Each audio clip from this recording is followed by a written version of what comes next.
إن شاء الله تعالى halkan waxaan kusoo gudbi doonaa ogeysiis kooban oo hordhac ah oo ku saabsan xafladda nabiga calayhi salaatu wasalaam ama dadkii u yaqaanaan mawliidka oo ka dhici doonta waddanka Finland magaalada caasimadda ah ee Helsinki. xafladda waxay dhici doontaa 22 bisha 8 2026. sanadkan waxaa nagala soo qaybgeli doonaan culimo waaweyn oo ka mid yahay sheekheena Sheekh Maxamuud Gurceel, sidaas oo kale Sheekh Abubakar Ibraahim Tooxow, Sheekh Daahir Xaaji Xuseen, Sheekh Xasan Cabdi Guuleed iyo Sheekh Muxudiin Macalin Maxamuud iyo culimo kale oo fara badan.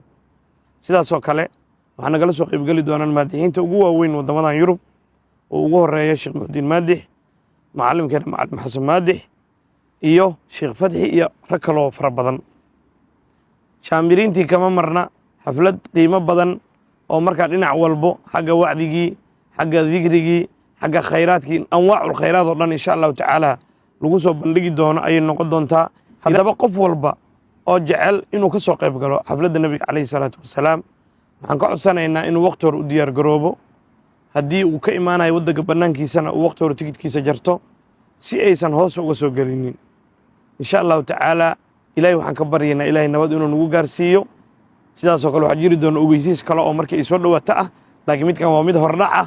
aad u mahadsantihiin. wassalaamu calaykum waraxmatullahi wabarakaatuh.